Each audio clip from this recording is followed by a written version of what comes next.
आजच्या पत्रकार परिषदेत काय विषय काय सांगणार? या ठिकाणी आपण विचारल्याप्रमाणे की एकनाथराव खडसे यांची 2 दिवसापूर्वी जी माध्यमावर प्रतिक्रिया आली त्या संदर्भात आपण विचारलेले जे प्रश्न आहेत ते खडसेंना म्हणजे माझा एकच प्रश्न आहे, त्यांनी बाप दाखवावं नाहीतर श्राद्ध करावं.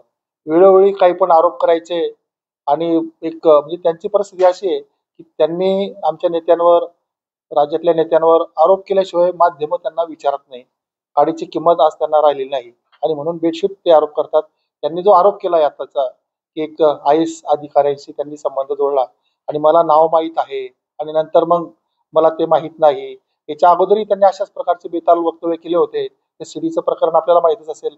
माझ्याकडे आहे, माझ्याकडे असे पुरावे आहे आणि ते माझ्या मोबाईल मधून कशी काय गायब झाली, असं म्हणजे काहीही पण बोलून घ्यायचं, प्रसिद्धी मिळवून घ्यायची, माध्यमासमोर जायचं आणि नंतर घुमजाव करायचं. म्हणजे एकंदरीत एकनाथराव खडसे यांचा मागच्या कालखंडाचा जो जर आपण संपूर्ण अभ्यास जर केला तर त्यांनी आतापर्यंत फक्त आरोप केल्याचा प्रयत्न केलेला आहे. कुठलाच पुरावा ते सोबत घेत नाही. एखादा जर आपल्याला आरोप करायचा असेल तर आपल्या सोबत पुरावे असले पाहिजे.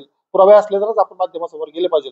मात्र खडसेंची परिस्थिती अशी आहे की त्यांना म्हणजे या सर्व राजकारणात जिवंत राहण्यासाठी दुसरा कुठलाच पर्याय, कुठलंच माध्यम त्यांच्याकडे नाही आहे. फक्त आरोप करणे, प्रसिद्धी मिळवणे.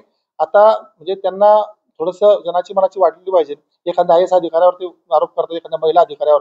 आता आपण बघतो की महाराष्ट्रात अनेक अशा अधिकारी आहेत की ते खूप चांगलं काम करतायत आणि खरं म्हणजे महिलांबद्दलच बोलायचं म्हटलं तर त्यांच्या घरामध्ये एक महिला आहे की ते प्रतिष्ठाचं काम करते, एक महिला आहे की ते केंद्रामध्ये चांगलं नेतृत्व करते. तर मग आपल्या घरामध्येच महिला आहे तर आपण असा आरोप कसा कोणावर करू शकतो? एक महिलांचाच हा अवमान आहे असं आता अनेक म्हणजे असं म्हणावं लागेल. म्हणजे खरं म्हणजे एखाद्या महिलावर जर कोणी असा आरोप केला तर त्यांना खूप म्हणजे याला उत्तर काय देणार आणि समाजासमोर काय सांगणार? पण आरोप करणं खूप असतं, सोपं असतं. मात्र आरोप केल्यानंतर त्या आरोपावर तुमच्याकडे काय पुरावे, काय तथ्य आहे? तर आज खडसेंकडे काहीच नाही पुरावे. ते आजारानं अतिशय बेजार झालेले आहे, दुर्धर झालेले आहे. त्यांना मागे 75% हँडिकॅप सर्टिफिकेट त्यांनी घेतलेलं आहे. आता 75% हँडिकॅप नेमके ते कुठले कुठले अवयव त्यांचे हँडिकॅप झालेला आहे, ब्रेन पासून तर बाकी सगळ्या गोष्टीपर्यंत.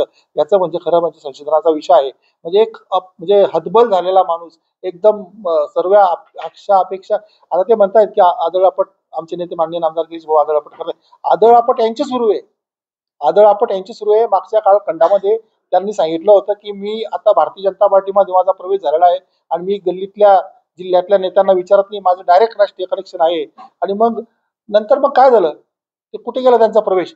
त्यांच्या ज्या सर्व गोष्टी आहेत त्या भंपस असतात, बकवास असतात, फक्त काहीतरी TRP मिळवण्यासाठी असतात आणि 2-4-5 दिवसानंतर त्याच विषयात ते पुन्हा माघार घेतात आणि याच्यामध्ये 100% ते माघार घेतील आणि माफी मागतील.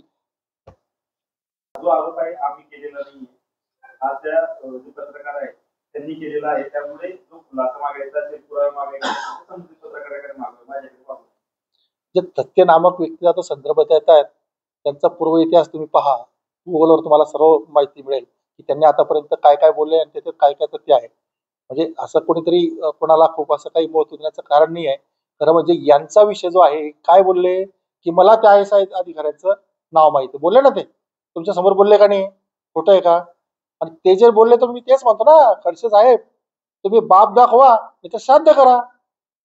कधलं तुम्ही महाराष्ट्राला चिवत्या बनवतायत. तुमच्या ह्या बोलण्यामुळे तुमची ही अवस्था झाली आहे. तुमच्या गावात पत्नी आहे, तुमच्या गावात ग्रामपंचायत नाही आहे, तुमच्या जिल्ह्यामध्ये काय प्रश्न आहे तुम्हाला माहिती आहे, तुम्हाला कोणी म्हणजे विचारत नाही आहे. इतके मोठे तुम्ही नेते होते, मागच्या कालखंडात तुम्ही मुख्यमंत्री पदाचे दावेदार होते आणि आताच्या कालखंडात तुमची किती बेकार अवस्था झाली. हे कशामुळे झाली? हे फक्त तोंडामुळे झाले. तर ते तोंड जरा सांभाळलं पाहिजे आपण. आम्हाला तुम्ही तुमच्या तब्येतीची काळजी आहे, जरा तब्येत सांभाळा.